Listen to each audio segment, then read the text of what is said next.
You're watching DD India Newshour. I'm Gautam Roy. Coming up over the next 1 hour. Donald Trump dubs his meeting with Xi Jinping in Busan a great success. The US President agrees to trim fentanyl-related tariffs, and Xi says he'll keep rare earth supplies going. Trump announces the US will resume nuclear weapons testing after 33 years. Justifies the decision, citing other countries' similar programs. Prime Minister Narendra Modi to lay foundation stones and inaugurate projects worth 1,140 crore rupees in Gujarat. Hurricane Melissa heads towards the Bahamas and Bermuda after wreaking havoc in Haiti and Jamaica. And in the second Women's Cricket World Cup semi-final showdown, India set to take on reigning champions Australia in Mumbai.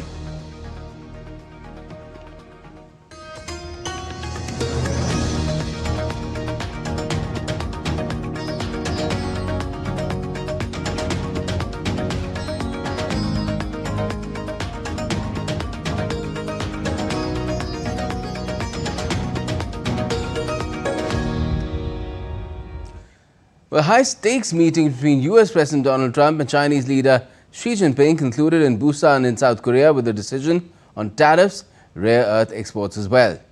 The bilateral meeting, which was held for about an hour and 40 minutes, longer than scheduled, was their first face-to-face meeting since 2019. Speaking to reporters on board Air Force One after the meeting, Donald Trump said he had struck a deal to reduce tariffs on China in exchange for Beijing resuming US soybean purchases, keeping rare earths exports flowing and cracking down on the illicit trade in fentanyl. Earlier, as the leaders sat down with their delegations for talks, Xi told Trump by a translator that it was normal for the two leading economies of the world to have friction now and then. Over the years, I have stated in public many times that China and the United States should be partners and friends. This is what history has taught us and what reality demands. A few days ago, in the latest round of consultation,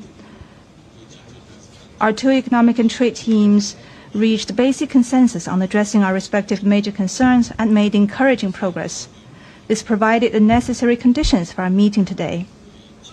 Mr. President, I am ready to continue working with you to build a solid foundation for China-US relations and create a sound atmosphere for the development of both countries. The trade war reignited this month after Beijing proposed dramatically expanding curbs on the export of rare earth minerals, vital for high-tech applications, a sector China dominates. Trump vowed to retaliate with additional 100% tariffs on Chinese exports and with other steps including potential curbs on exports to China made with US software, moves which could have upended the global economy. But while meeting Xi, Trump said he'll have fantastic relationship for a long time. It's a great honor to be with a friend of mine, really for a long time now, if you think about it. The very, very distinguished and respected President of China.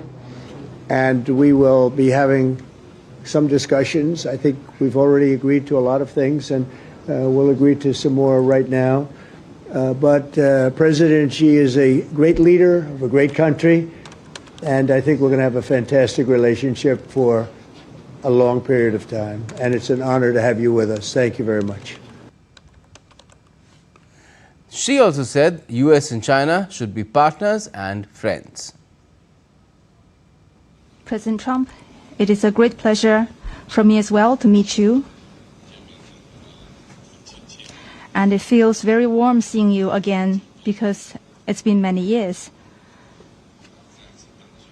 Since your re-election, we have spoken on the phone 3 times, exchanged several letters, and stayed in close contact. And our joint guidance, China-US relations have remained stable on the whole. Given our different national conditions, we do not always see eye to eye with each other. And it is normal for the two leading economies of the world to have frictions now and then.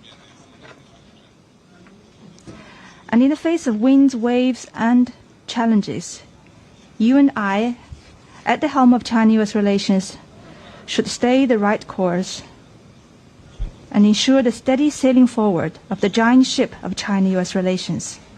I always believe that China's development goes hand in hand with your vision to make America great again. Also on conflicts around the world, she said China and the US must jointly shoulder responsibility as great powers. Mr. President, you care a lot about world peace, and you are very enthusiastic about settling various regional hotspot issues. I appreciate your great contribution to the recent conclusion of the Gaza ceasefire agreement. During your visit to Malaysia, you witnessed the signing of the Joint Declaration on Peace along the Cambodia-Thailand border, to which you had provided input. China has been helping in our own way Cambodia and Thailand properly settle their border disputes, and we have also been promoting peace talks to resolve other hotspot issues. The world today is confronted with many tough problems. China and the US can jointly shoulder our responsibility as major countries and work together to accomplish more great and concrete things for the good of our two countries and the whole world.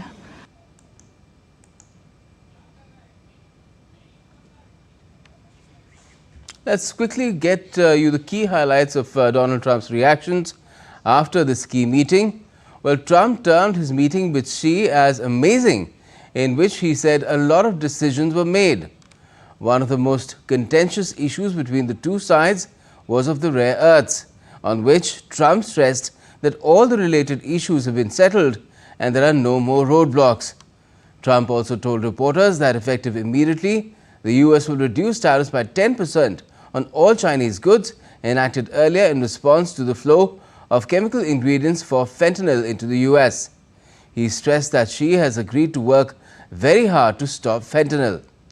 Trump also noted that China, as announced earlier, will start buying large quantities of soybeans, which I appreciated. That's what he said. And he also said that Beijing will be speaking to NVIDIA CEO Jensen Huang and others about taking chips. The American president added that he will be going to China in April and Xi will be visiting the US sometime after that. Overall, on a scale of 1 to 10, the American president rated the meeting with his Chinese counterpart at 12. Meanwhile, there were concerns ahead of talks today that Taiwan would become a pawn in the highly anticipated meeting between the two superpowers. However, Trump clarified that it never came up in the discussions with Xi. Ahead of the talks, the self-governed island said it's confident in its relations with the US. Foreign Minister Lin Jae-long said both the nations have close cooperation on security and other matters. Taiwan's democratically elected government rejects Beijing's claims of sovereignty. And the Chinese president has hailed a consensus with US President Trump on trade.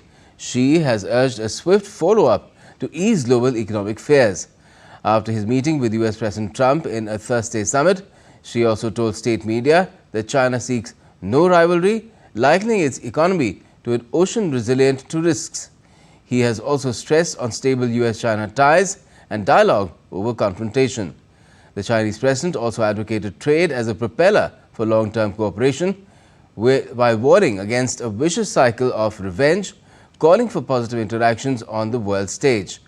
Both Trump and Xi have pledged ongoing communication to implement agreements and deliver results. Okay, let's now dig deeper into this landmark meeting between Trump and Xi with the DD India's Jessica Taneja. Well, hi, Jessica. Trump has termed the meeting a great success at 12 out of 10, but Xi has sounded a bit circumspect about it, stressing more on follow-ups. And Chinese markets have gone down slightly, gaining a little towards the end. Asian markets a bit mixed as well. How should one assess the outcome of this exchange? Well, there have been certain advances made when it comes to easing of tensions between the two, the kind of trade volatility that had been enabled because of the world's two biggest economies sparring over tariffs. And certainly this meeting has been given that level of importance where President Xi and President Donald Trump met, and as your report also pointed out, the tariffs are now down by 10 percentage points earlier, which was at 57%. If you recall, Gautam, earlier this year, the tariffs were at 145%, which was quite significant and had initiated a tit-for-tat sort of tariff war between the two. And this discussion particularly did focus on, of course, America's concerns over not just the export of soya bean, but also on the export control of the rare earth minerals, which is very important for the United States, as it had really completely delayed a lot of manufacturing, and many industries were affected by that one challenge that the Chinese dispensation had put forth when it comes to Trump's tariff tirades. And in that sense, you see the Chinese have also agreed to sort of buy the soya bean, but points of contentions remain because this, the export control on rare earth minerals, of course, has been eased for another year. And if you look more deeper into the details of the kind of negotiations the two sides have had, one will be able to see that, even if they come to a trade deal, which would, of course, according to Trump, take time, and they would meet, as your report also pointed out, in April, where the Chinese president has invited him. But that deal would also be reviewed annually, and it goes on to suggest that the trade relations between the United States and America have changed in a very, very different way and subject to review annually, which means more volatility and disruption in supply chains for not just both the United States and China, but also the rest of the world that does trade with the world's two biggest economies. And that perhaps should go on to suggest that the kind of decision making that has taken place in South Korea on the sidelines of the APEC summit is a very temporary ease in the kind of tensions one is witnessing right now. This is coming across, Jessica, more as an understanding rather than a clause-by-clause negotiated trade deal. Perhaps the biggest relief here is on the rare earths front, not just for the US, but for the entire world. That's correct, because China not only has the biggest reserves of rare earth, but it also has the mining equipment and the necessary machinery which is used for extraction and refining of those metals and those magnets that are used in most of the components, in most of the products that we use in today's day and age, all electronic components. So certainly China has had a greater advantage as well when it comes to gaining leverage in terms of the trade negotiations with the Trump administration. And perhaps one of the countries that did sort of, in a sense, resist Trump's excessive pressures, even when it comes to soya bean imports. China's Commerce Ministry data suggests that just the last month there was zero imports of American soya bean, which earlier, if you see, used to be around 2.5 billion. So a big loss for the American farmers, but the Chinese were able to resist it because they did not want to go through the geo-economic uncertainties that have sort of surfaced because of this tariff war between the two nations and how Donald Trump is treating the global economy. Yes, certainly, and one can only hope that both the sides do as they say, since nothing's been documented, and sometimes we've seen especially China not doing what it says. Now, a lot of key issues such as the Ukraine conflict were also taken up, but some others like Taiwan were not. So would you say that it's still a fairly long to-do list for both the leaders on improving US-China ties? Well, Gautam, Taiwan was certainly on the agenda of the Chinese side, and the American policy on it, which is strategic ambiguity, seems like it is in place because there is no change in it. While you recall in the previous Trump presidency in 2016 onwards, Taiwan was given quite a lot of defense supplies and they were allowed purchases of defense equipments, but not this time around. There has been a delay. And the Taiwanese government is treading with caution when it comes to declaring what kind of support it is receiving, although the nation believes in self-determination and autonomy and certainly goes towards the democratic way and, of course, has been challenged when it comes to the military drills that the Chinese have been displaying on not just the Taiwan Strait but the South China Sea, the air defense zone violations certainly have also been taken into consideration. So there was a lot to discuss in terms of Taiwan, but no suggestion has been made to that effect in both the American and the Chinese readouts so far. Well, the latest that is coming in is that Donald Trump is saying aboard Air Force One that there is a possibility of holding talks on a possible energy deal as well. So it just seems that Donald Trump has come away with a long list of expectations from this meeting. We'll have to see whether China lives up to them or not, from energy to rare earths to soybean to God knows what else. Thanks a lot for joining us for the moment, Jessica Taneja. Now, China's Commerce Ministry has announced Thursday a one-year suspension of the 9th of October export controls on rare earth technologies, easing tensions with the US amid global supply chain strains. The freeze, effective immediately, halts requirements for licenses on mining, smelting and production line technologies critical for magnets in autos, electronics and defense. The move follows high-level talks between Donald Trump and Xi Jinping, while trade teams convened in Malaysia this week, yielding consensus on de-escalation. As world's top rare earth producer, Beijing's prior curbs had slowed US approvals, fueling negotiations. Officials will refine plans during the pause, with Washington praising the step towards stable flows. This aligns with Xi's pledge for uninterrupted supplies, potentially paving the way for Donald Trump's April visit to China next year. And still to come on DD India Newshour. Gaza's Al-Azhar University reopens its gates for the first time to new students in 2 years since the ceasefire came into effect. Dutch centrist D66 party wins big in the election as populist and anti-immigration Wilders loses support.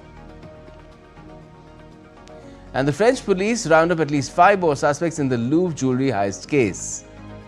No recovery yet though.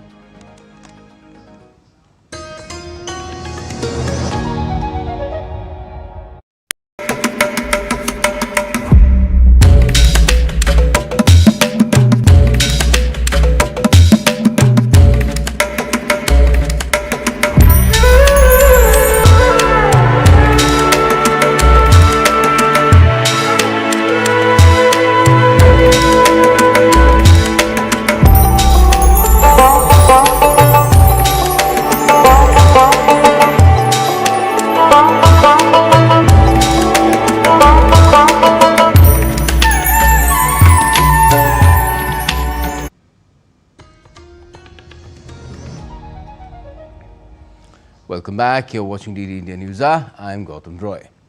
The American president has also ordered the US military to immediately resume testing nuclear weapons for the first time in 33 years. In a post on Truth Social, his own social media website, Trump said that, and I quote, "The United States has more nuclear weapons than any other country. This was accomplished including a complete update and renovation of existing weapons during my first term in office.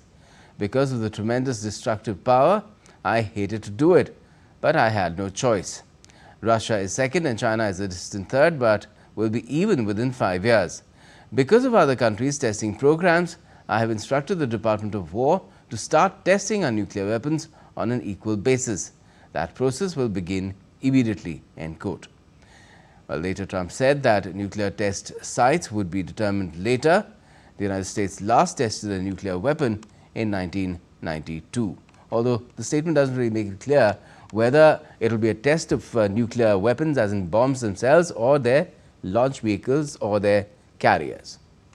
Now on to West Asia. Al-Azhar University in Gaza has reopened its gates, welcoming its first new students in 2 years since the Gaza ceasefire came into effect. The registration area at Al-Azhar University was bustling with students. For many of them, this represents not just the start of a new semester, but a signal that life is beginning anew. The conflict between Israel and the Hamas had brought life in the Gaza Strip to a near standstill, forcing universities to suspend teaching and enrollment. Before the conflict, Gaza had 51 universities and colleges providing education to 226,000 students. The conflict turned most of them into ruins, with numerous books and research materials burnt.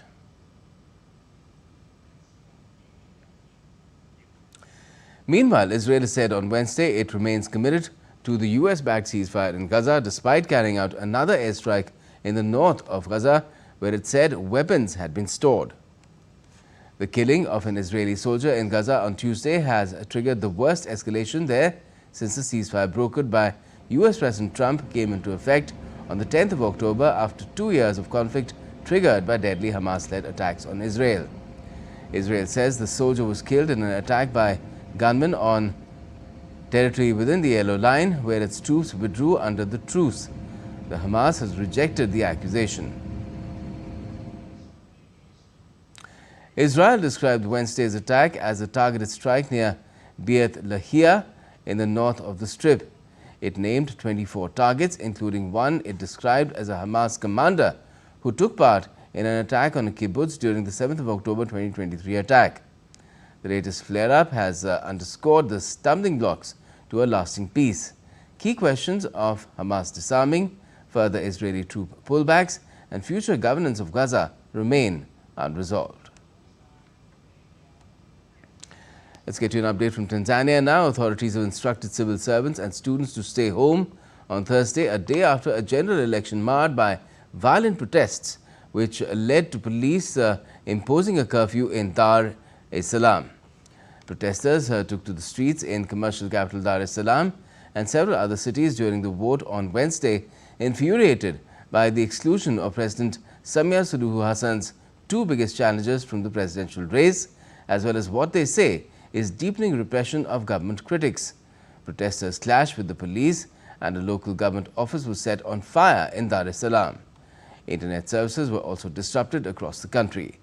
Meanwhile, an internet blackout is still in place on Thursday, while the police and the army have set up checkpoints around Dar es Salaam and other cities. In Brazil, residents rode motorcycles to Rio de Janeiro's government palace demanding justice after the death toll rose to at least 119 on a police operation which became the deadliest in Brazil's history. Protesters demanded accountability for what they called a massacre by security forces. Protesters accused authorities of excessive use of force and called for justice for the victims of the deadly raid. The fierce clashes erupted when about 2,500 heavily armed police officers took part in the operation targeting Brazil's main drug trafficking gang in northern Rio. The Tuesday operation killed at least 119 people, including 4 officers. Rio governor called it a retaliatory act and claimed it wasn't intentional.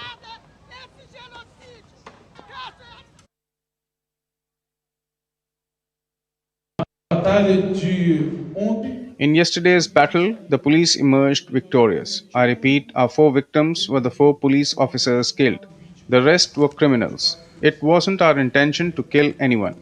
We wanted to arrest them all alive. But it was retaliation. It was a consequence of the retaliation they carried out and the disproportionate use of force by those criminals. Dutch far-right leader Geert Wilders expressed his disappointment about his Freedom Party's results in Wednesday's exit polls. He further added that with Democrat 66 taking the lead, his party would likely not be part of the next government. He also stressed that he will instead look to bolster the opposition in the House against the incumbent government. I would have liked to see a different result. However, we are still the second largest party and perhaps even the largest.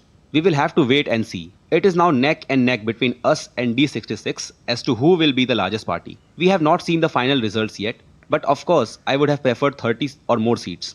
On the other hand, we have stood our ground. As you know, we left the cabinet because we felt that the agreements had not been fulfilled. I don't regret that decision. I knew it could have this consequence, but we are ready to fight. We have achieved the second best result ever with 25 seats and hopefully we will be added so that we can make our voice heard in the House. Staying with Europe, police have made further arrests linked to the Louvre heist, in which jewels worth $102 million was stolen from the museum's Apollo Gallery. French radio station RTL said 5 new suspects have been arrested simultaneously in different parts of the capital on Wednesday evening, citing judiciary sources.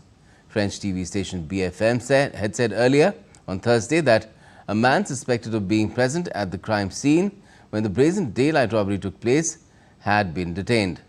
The new arrests follow the detention over the weekend of two men suspected of breaking into the museum through an upstairs window and stealing the precious pieces. The pair had partially admitted to their involvement in the heist under interrogation.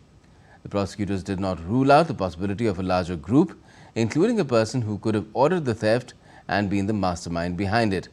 Jewels still remain missing. The Constitutional Bench of the Supreme Court of Nepal has conducted a preliminary hearing on the writ petition filed against the formation of the present government and dissolution of the House of Representatives on Wednesday. The bench denied an interim order as demanded by the petitioners but sought a written response from the defendants, including the Office of the President. Defendants need to provide written responses within a week's time as to why the interim order could not be issued against government formation and the HOR dissolution. 11 writ petitions were filed against the formation of the interim government and HOR dissolution. On behalf of the petitioners, senior advocates and advocates argued that the formation of the government was unconstitutional. Let's now tell you what's happening with the Hurricane Melissa. Well, a record-tying Category 5 storm has devastated the Caribbean. Melissa has killed at least 30 people in Haiti, Jamaica and Cuba combined, although Cuban authorities have claimed that there will be no casualties there. In Haiti, floods caused due to Melissa have claimed 20 lives, including 10 children, while Jamaica has declared a disaster area with destroyed homes, infrastructure and 25,000 in shelters. Cuba has evacuated about 735,000 people amid extensive damage to homes and power. Weakened but still dangerous, Hurricane Melissa hit the Bahamas on Wednesday with winds and rains heading to Bermuda on Thursday. The US has deployed rescue teams and supplies to Jamaica, Haiti, Dominican Republic and Bahamas, excluding Cuba, while the UK has pledged £2.5 million in aid. Experts say climate change had made Melissa 4 times more likely, boosting winds by 7%. In the aftermath, Jamaica faces $7.7 billion in damages, with a recovery spanning a decade.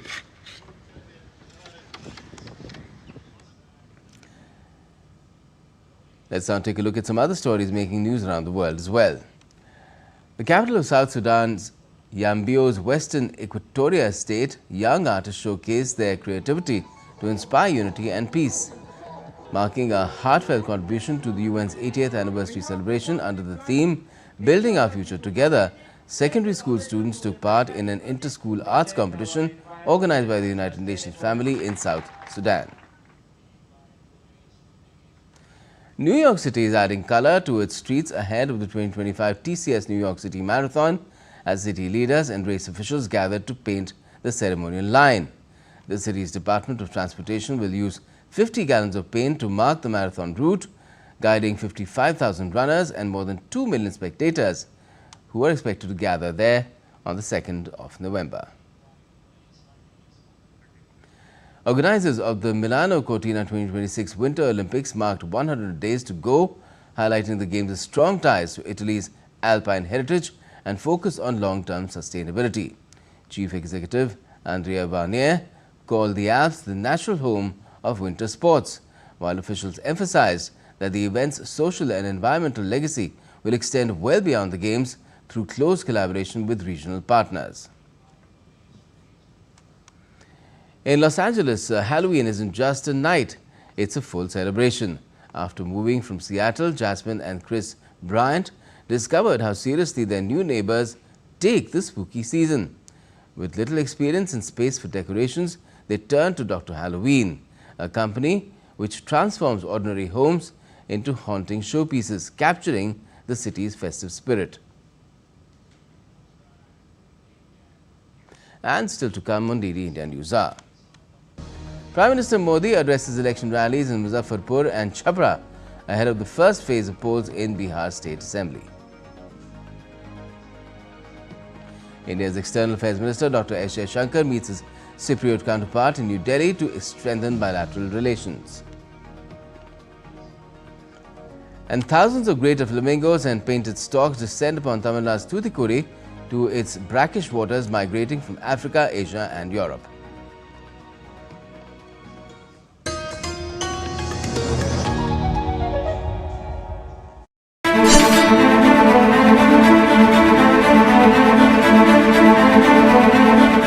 Reddit users are debating whether British even used the divide and rule policy. This question of whether there was divide and rule is like asking sort of whether the sun rises in the east.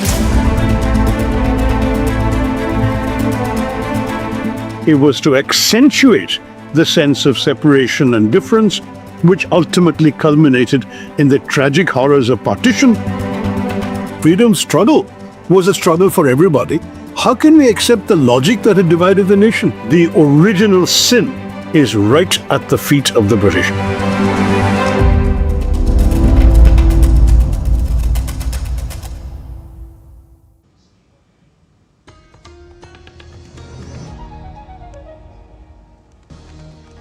Welcome back. You're watching DD India Newshour. I'm Gautam Roy, and before we go any further, another look at top stories. Donald Trump dubs his meeting with Xi Jinping in Busan a great success. The US President agrees to trim fentanyl-related tariffs, and Xi says he'll keep rare earth supplies going. Trump announces the US will resume nuclear weapons testing after 33 years. Justifies the decision, citing other countries' similar programs. Prime Minister Narendra Modi to inaugurate and lay foundation stones for projects worth 1140 crore Indian rupees in Gujarat. Hurricane Melissa heads towards the Bahamas and Bermuda after wreaking havoc in Haiti and Jamaica. And in the second Women's Cricket World Cup semi-final showdown, India are set to take on reigning champions Australia in Mumbai. Well, Prime Minister Narendra Modi will visit Gujarat on a two-day visit on Thursday. Prime Minister Modi will flag off e-buses at Ekta Nagar in Kevadia on Thursday evening. He will also inaugurate and lay foundation stones of various infrastructural and development projects on the day one of his Gujarat visit. These projects aim to enhance the tourist experience, improve accessibility and support sustainability initiatives in the area. With a total investment of over 1140 crore Indian rupees, the projects reflect the government's vision of promoting ecotourism, green mobility, smart infrastructure and tribal development in the region surrounded the world's tallest statue. During the program, the PM will also release a special commemorative coin of 150 Indian rupees denomination and stamp marking the 150th birth anniversary of Sardar Patel. Prime Minister Modi will participate in the Rashtriya Ekta Divas celebrations and offer floral tributes to Sardar Vallabhbhai Patel on the 31st of October, that is tomorrow as well. On Friday, he will administer the Ekta Divas pledge and witness Ekta Divas parade. Union Home Minister Amit Shah announced grand celebrations for Sardar Patel's 150th birth anniversary, hailing the Iron Man's role in unifying India. Speaking at a Bihar rally, Amit Shah revealed a Republic Day style parade at Ekta Nagar Kevadia colony on the 31st of October on the occasion of National Unity Day. He urged nationwide participation. श्रद्धेय सरदार पटेल की 150वीं जयंती के उपलक्ष्य में Ekta Nagar Kevadia colony में जो भव्य parade का आयोजन हो रहा है, सरदार पटेल साहब का आजादी के बाद देश को एक करने में, आज के भारत के निर्माण में और एक भारत बनाने में कितना बड़ा योगदान है। इस बार रन फॉर यूनिटी को भी बड़े स्तर पर आयोजित करने का निर्णय लिया गया है। देश के सभी राज्य, केंद्र शासित प्रदेश, जिला, पुलिस स्टेशन, सभी स्कूल्स और यूनिवर्सिटी में रन फॉर यूनिटी का आयोजन हुआ है।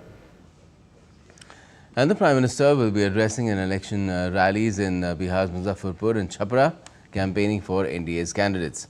This is the PM's second round of rallies in Bihar after his earlier addresses in Samastipur and Begusarai.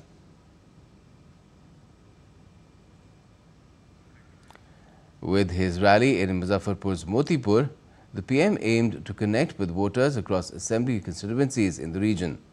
In his address, Prime Minister Modi tried to strike the emotional chord of the masses, highlighting that the government is trying to get UNESCO heritage tag for Chhath festival. छठी मैया की पूजा ये हमारी साझी विरासत का उत्सव भी है। हम छठ महापर्व को मानवता के महापर्व के रूप में दुनिया की एक बहुत बड़ी संस्था है, दुनिया के सारे देश उसके साथ जुड़े हुए हैं। उस संस्था का नाम है यूनेस्को। हमारी सरकार लगातार कोशिश कर रही है कि हमारे इस छठ महापर्व को भी यूनेस्को की उस सूची में नाम दर्ज हो जाए। जरा पूरी ताकत से बताइए, जब दुनिया में ये महान विरासत के रूप में उसका नाम लिखा जाएगा, हर बिहारी को गर्व होगा कि नहीं होगा? And leaders of other parties are also holding rallies to voters in Bihar. Congress leader Rahul Gandhi held a rally in Nalanda in favor of his party's candidate ahead of the first phase of assembly polls in the East Indian state of Bihar.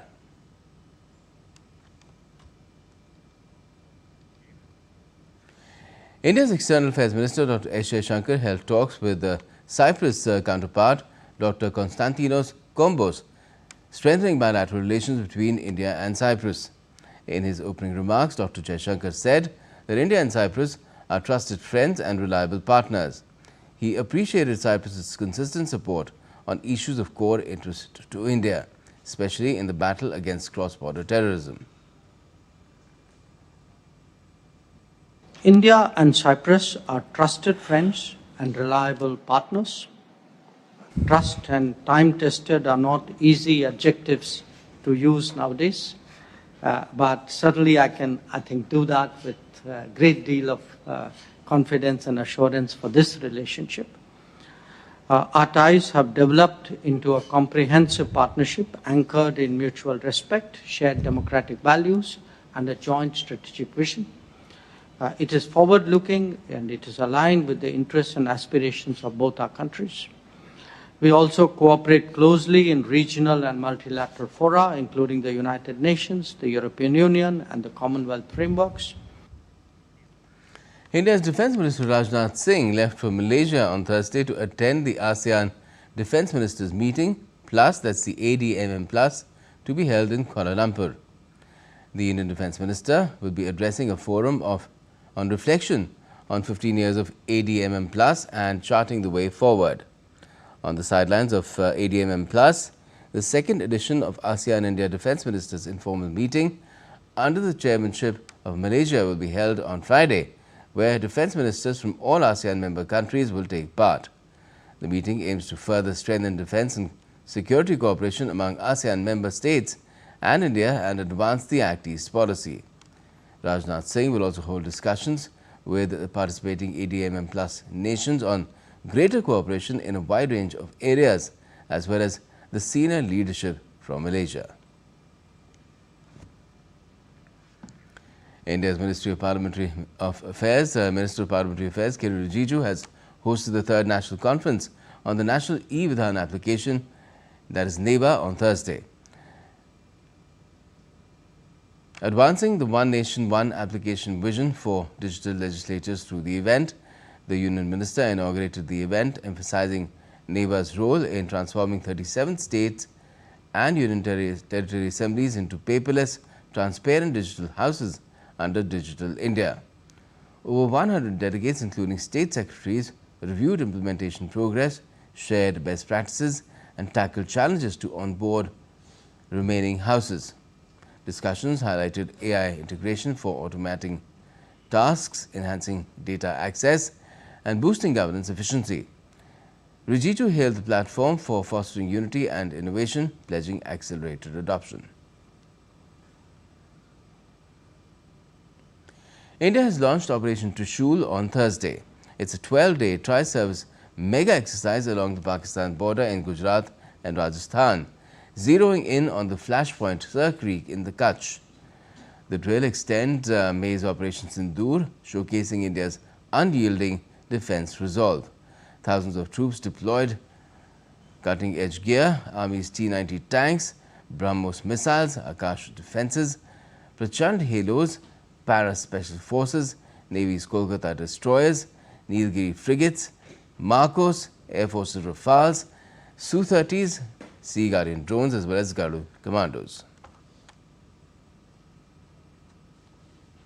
A bilateral meeting between India and South Africa took place on the sidelines of the G20 Culture Ministerial meeting in Zimbabwe, where India's Minister Gajendra Singh Shekhawat put forward proposals to enhance cultural cooperation, including the recognition of the historic Phoenix settlement as a UNESCO World Heritage Site. DD India's Nazdeen Ismail reports. India and South Africa held a bilateral meeting on the sidelines of the G20 Cultural Ministerial meeting taking place at Zimbabwe. India brought forward a range of meaningful cultural cooperation initiatives aimed at celebrating the shared heritage, history, and friendship that continue to unite the two nations. Cultural CEP, Cultural Exchange Program, that it is being signed for 3 years. It is pending with your office. Our proposal is pending for last quite some days. I would request you to expedite that. We have also proposed a multilateral entry, the Chhath Puja, which is being celebrated in India and the countries where Indian influence is there or Indian migrants have gone there, like Suriname and Netherlands and so many countries. So we have find out and we have carved out 5 countries which we can jointly propose for that Chhath Mahapuja is a joint jointly listing for the coming ILC in the coming ILC meeting, which is supposed to happen in Delhi. In addition, India put forward a proposal for the historic Phoenix settlement closely associated with Mahatma Gandhi to be recognized as a UNESCO World Heritage Site. An important part of the relationship is in fact, the father of our nation, Mahatma Gandhi, as I mentioned, that he spent 21 years in the Phoenix settlement here, and I propose that India and South Africa could, as I mentioned, that jointly let us develop our plan to include Phoenix settlement in KwaZulu and Natal in UNESCO World Heritage list from South Africa. India further highlighted the discovery of ancient Indian coins in South Africa in Mapungubwe, emphasizing the long-standing cultural and historical ties between India and South Africa. And I was told that there is a place in that is Mapungubwe. So where the excavation site where Indian coins are found. So there must be some relations on those days also with the previous times, thousands of years ago. I want to thank you also for your kind words, for your support. I also want to say we are here today because of a great man, His Excellency Narendra Modi, your leader, was the one that proposed that Africa forms part of the G20.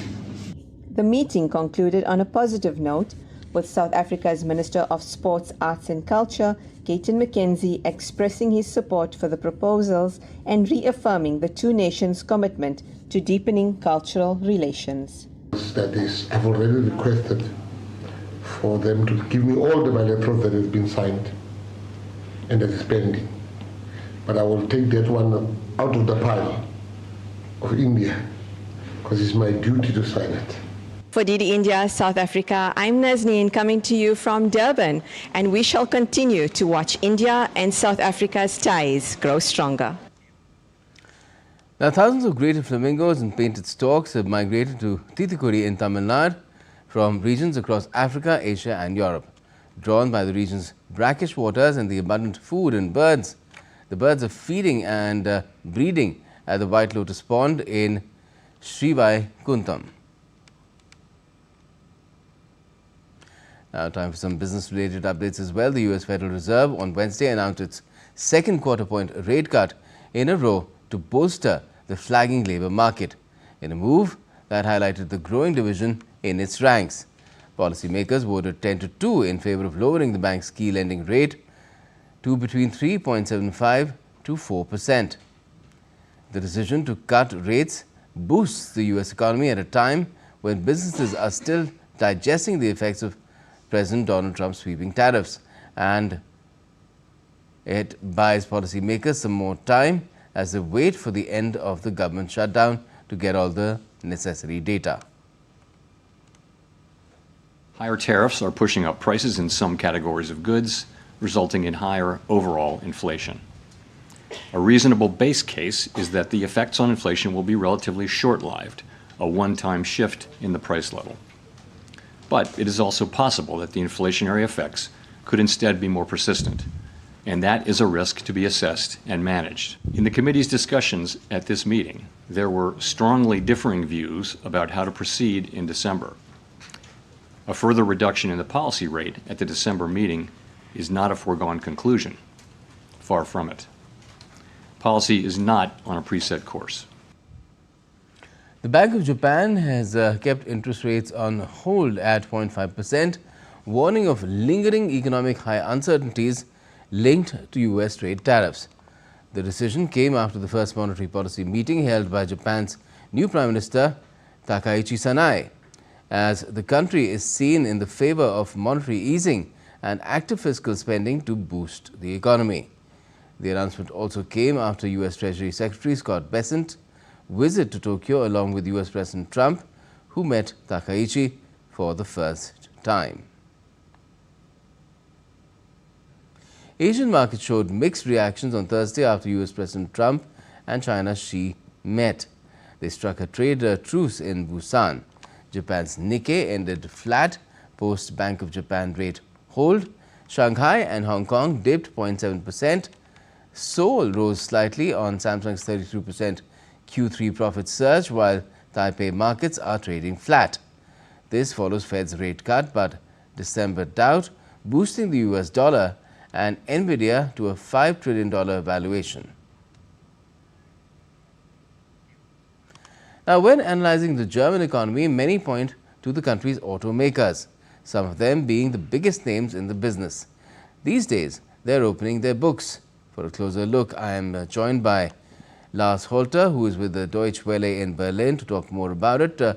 Well, good afternoon to you, Lars. What can you tell us about the German automakers and their current business? Thanks for having me. Well, we just heard from Volkswagen earlier this morning, and they're looking at a €1 billion loss for the quarter, and that comes on top of Mercedes-Benz, who we've heard from yesterday, and it's not a pretty picture there either. That company, historically known, of course, as the inventor of the automobile some 140 years ago, and today known as one of the world's great luxury brands, that company, Mercedes-Benz, has just reported profit down 30% over past year, and looking at the first 9 months of the year, profit is even down a full 50% over the same period last year. Also looking at cars sold in the first 9 months of this current year, the company sold 1.6 million vehicles, and that is down 9% from the year before. And that year, 2024, had already seen a drop by 4%. So for Mercedes-Benz, now along one of the strongest companies in Germany, as well as the global car trade, is pretty much downhill all the time. And same for Volkswagen, as we now also got confirmed. Yes, Lars. But what are the reasons behind this weak performance? Well, the reasons are obviously pretty complex, and there is definitely not just one reason anyway. So let's start with some general problems, and I'll illustrate that by looking at Mercedes-Benz as an example. That company hasn't been successful in converting large parts of their fleet to electric and has lost a segment of the population, especially globally, that is looking towards those electric vehicles in an effort to lower their carbon footprint. Also, Mercedes-Benz is a high-end car, and in economically weak times, there's just fewer customers out there in that segment. So, of course, Mercedes-Benz has tried to get into a lower price segment of the market too, but that has not had the success they had expected. But most importantly, and now that is true for both Mercedes and Volkswagen, these car makers have recently lost market share on their biggest export markets, the United States and China. They are losing the Chinese market as companies there have become a lot stronger, producing the products Chinese customers want. Meanwhile, the US has put tariffs on German cars, making them a lot less attractive there too. All right. Fairly uphill it looks right now. Thanks a lot for joining us for the moment. Lars Holter from Berlin. Now let's talk about sports, and it's a blockbuster semi-final at Navi Mumbai's D.Y. Patil Stadium as India face defending champions Australia in the Women's World Cup final semi-final 2025. Australia have won the toss and elected to bat first. India chased their maiden World Cup title, while seven-time champions Australia aim to extend their dominance. As expected, Shefali Sharma comes in as a replacement for injured opener Pratika Rawal. In other changes, Richa Ghosh replaces Uma Shetri, while Kranti Gaur comes in place of Harleen Deol. A thrilling battle awaits as India look to end Australia's unbeaten World Cup streak since 2017. India have never lifted the World Cup title so far. In the World Cups, India team has faced defeats twice in the semi-finals and twice in the finals, and notably 2 of those 4 losses came against Australia. And as I mentioned, Australia have won the toss and elected to bat first. But before the action kicks off at the D.Y. Patil Stadium in Navi Mumbai, let's take a look at some pre-match fan reactions from Ground Zero. We will win. 100%. We have to. So, feeling very excited for the match. Yeah, hope for the best. Fingers crossed. Same. India's gonna win. It's very excited. I'm literally a huge cricket fan, and I'm so happy and glad that I'll be watching them play on field live. So just watch them on TV and also very excited. Just looking at the stats, I'm just praying, fingers crossed, India will win. We have the best team now, so I'm sure India will win. We want to take the revenge of 2023, 19 November. Let's give 2 thumbs up for Team India. Now, for the first time in the nation's cricketing history, South Africa have also qualified for the final of the coveted ICC Women's ODI World Cup final. They have advanced to the summit clash by beating England in the first semi-final. South Africa defeated England by 125 runs in a one-sided semi-final match in Guwahati. The Proteas reached their 3rd successive title clash after finals of the previous 2 T20 World Cups. South Africa lost to England in the semi-finals of the 2017 and 2022 editions of the 50-over World Cup. A historic 5-wicket haul by all-rounder Marizanne Kapp and a blazing century from skipper Laura Woeward helped South Africa secure their moment of redemption. The Proteas' captain's 169-run knock was the 3rd highest score by a batter in an ICC Women's World Cup knockout game. This is also the 5th highest individual score in ICC Women's World Cup history, behind Harmanpreet, Healy, England's Charlotte Edwards, Sri Lankan star Chamari Hathapattu and Australian legend Belinda Clark. And today marks the birth anniversary of Dr. Homi Jahangir Bhabha, the visionary physicist who laid the foundations of India's nuclear program. Often called the father of Indian nuclear science, his legacy continues to power the nation's scientific ambitions. DD India's Akshay Dongre tells us more. Born on October 30, 1909, in Bombay, Homi Jahangir Bhabha was destined to shape India's scientific destiny. Educated at Cambridge, Bhabha's brilliance shone early. His pioneering work on cosmic rays earned him global recognition. At the outbreak of World War II, Bhabha returned to India, and soon after, his vision took form.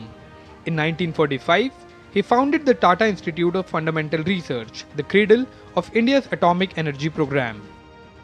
Just 3 years later, India's tryst with nuclear power began with the Atomic Energy Commission, chaired by Bhabha himself. His dream to harness atomic energy for peaceful purposes became the cornerstone of India's scientific progress.